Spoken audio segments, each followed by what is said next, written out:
If you work with children with autism, this is an episode you simply cannot miss. We are going to talk about how to cut through all of that sensory distraction and to grab the attention of the children with autism who you are working with.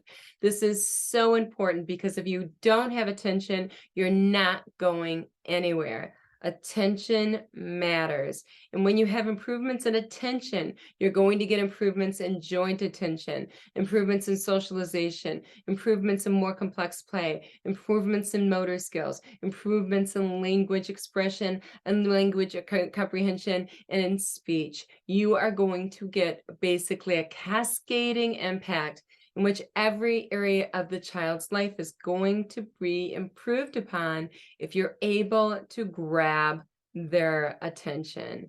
So this is a very important episode. It's a foundational skill, being able to grab the attention of the children you work with in the face of lots of sensory distraction. So check out this episode. I'm going to leave you with 5 tips you can put into place today to make a difference. This is from lesson 15 in my book that's coming out next month. 32 lessons that create lifelong change for children with autism. The book is going to give you 32 lessons that make a difference in interacting with children with autism for better lifelong outcomes. This is from lesson 15, and lesson 15 is stand out in a sea of distraction. So let's talk about that sea of distraction. With autism, what happens is a lot of these children are taking it all in, and as a result, you are getting lost in this sea of distraction. And what I mean by a sea of distraction is, for instance, they're taking in all of the sounds, they're taking in all of the visual stimuli, they're taking in all of the smells, all of the temperature, and all of the feeling sensations. So it's kind of like being in this very loud, noisy cafe with this light headlights bleeding into your eyes and all of these smells. And on top of that, it's going to be super hot in the cafe. So you are just very uncomfortable. And someone is trying to have a conversation with you. And you, of course, don't understand a word. And aside from that, you're going to be on high alert because your sensory system, which keeps you safe, is hyperstimulated. The sensory system is saying, woo, woo, woo, woo, woo, there's something wrong here. The sensory system saying, things are not normal. I'm hearing lots of noises. I'm seeing lots of movement. I'm hearing lots of loud sounds. I'm smelling things that don't smell good, and it's hot or it's cold. And be on high alert. We are in fight, flight, freeze mode. That's the type of brain you're going to have if your sensory system is not functioning correctly. So what can you do to help this child out to go ahead and cut through all of this, I call it background sensory noise, and to be that signal that can penetrate through it and grab these children's attention? What I'm going to encourage you to do, if you've ever been to an opera or if you've ever been to a Shakespearean play and you loved it and you experienced it and you understood it, even though you didn't understand a word of what they were saying, why is it that you were able to experience the play and comprehend what was going on? It's because the actor or the singer was conveying the words using their bodies.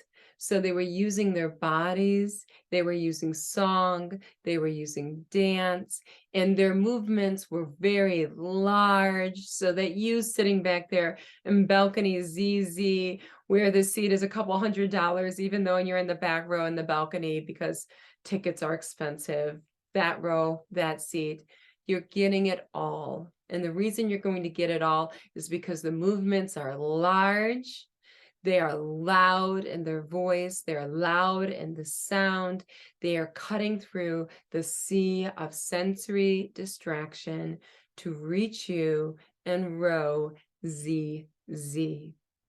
That is what you're going to want to do when you're interacting with children with autism. Sure, there are children who are hypersensitive to stimuli, and we might tone it down a little bit, but we're still going to make our movements slower, more dramatic, bigger. We're going to talk more slowly. So I'm going to give you some actionable tips in a minute, but think about yourself when you're working with this child with autism as being that Shakespearean actor who doesn't have a microphone, as being that opera singer in which the language is different, but the message is still conveyed, because the words are conveyed through dance, through music, and through body movements. That's what we're going to do when we're working with children with autism. So I'm going to give you these 5 actionable tips from lesson 15 in my book. I'm so excited about my book. If I haven't mentioned it, it's coming out in April in time for Autism Awareness Month. And this book is 32 lessons. When I say lessons, these are lessons that I learned from being at the drawing board for 20 years with children with autism. They've schooled me well. My professors are the master professors, and I've taken notes. And I'm going to share those notes in each of those lessons of things that really matter, what I've been schooled on, and these are game changers. But what's neat about it is at the end of each of the lessons, I give you 5 tips to put into practice today. So there's 32 lessons in the book, and they're all lessons that really, really matter. And all of them have a child or a professor behind those lessons and a situation that I share with you that schooled me. They schooled me well, and I can't wait to share them with you.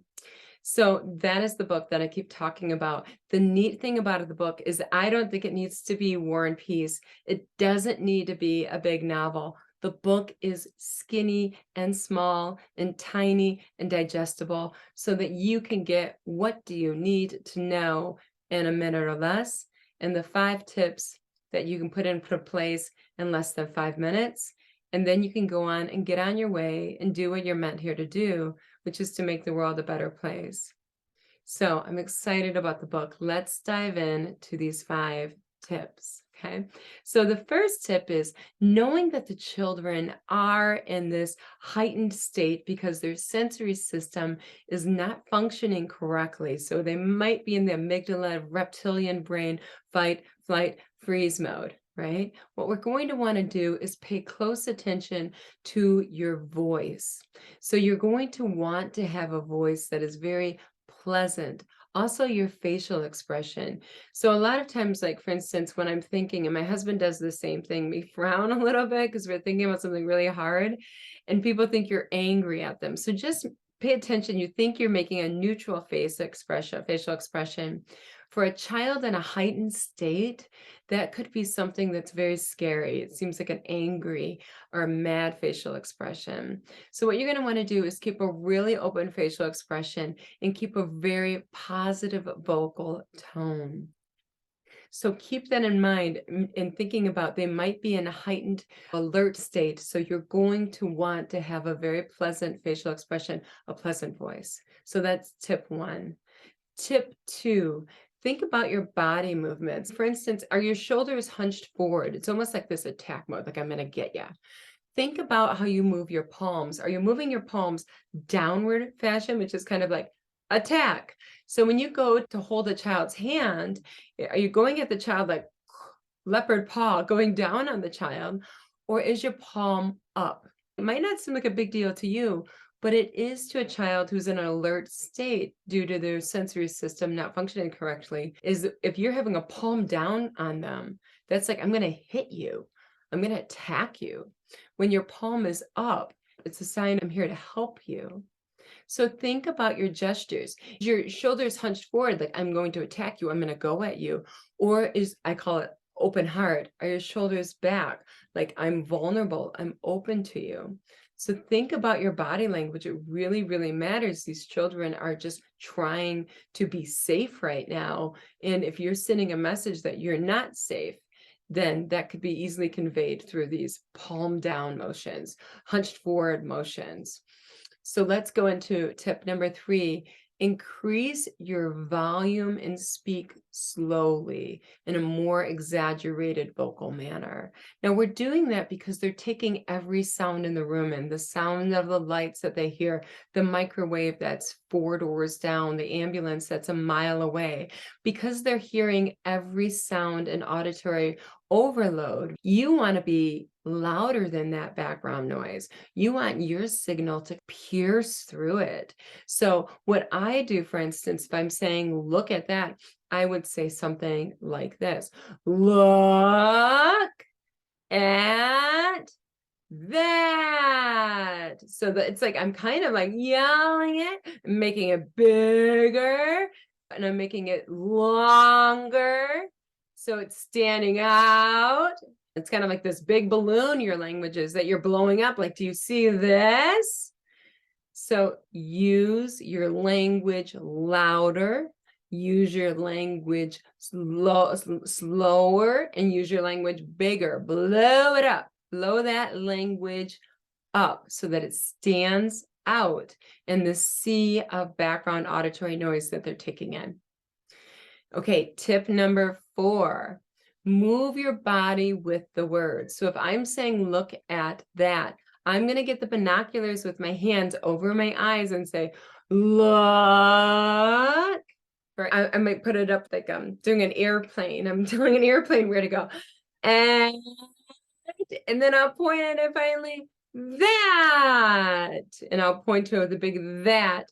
Now, once again, notice that I'm talking more slowly, I'm talking louder, and my gestures are moving with the words to help them comprehend, because we know from the research that their visual cortex is largely spared of any damage. So we want to take advantage of their visual processing skills by matching them with the slowed down, louder language. So you're moving in slow motion, you're talking in slow motion, and everything is big. It's like Texas big. It's like, whoa, it's obnoxiously big. Shakespearean actor.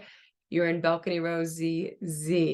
I was just in Balcony Row ZZ at the Sarah Silverman show, by the way, and the tickets, no joke, the tickets were like $180 a piece, and it was the last row in the house. That's a little tangential, but what I'm saying is that these people matter. The person in the last row paid a lot for the show. Okay, so let's go on to number 5. Number 5 is use the speech cues. This is a game changer I didn't discover until probably about 10 years into my career, is that if you treat the speech motor disorder for children with autism, and yes, I am calling it a speech motor disorder because there is a neurological, physiological basis behind the difficulty that children with autism have in learning to talk, that has to do with their body and having a motor delay. And it also has to do with the neurology and having an auditory processing delay. So I call it a speech motor disorder, in which the speech is not developing naturally due to issues that are physiological and also to issues that are neurological. So you need to treat the speech motor disorder if you want to see outcomes for children who are minimally speaking. They're not going to develop speech naturally. That's the name of the game.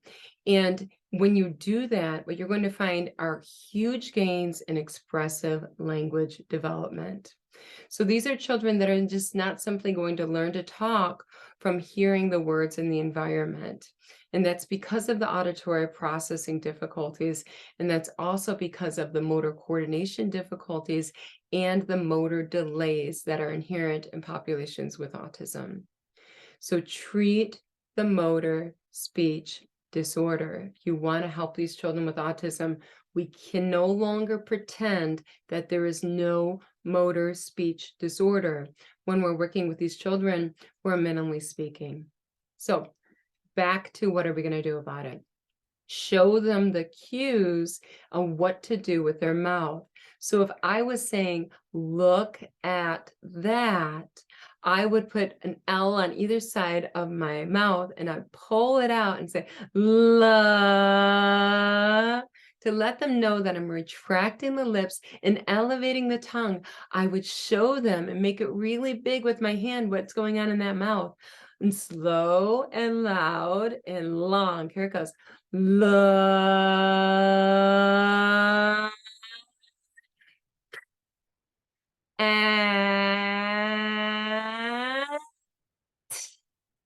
And then that.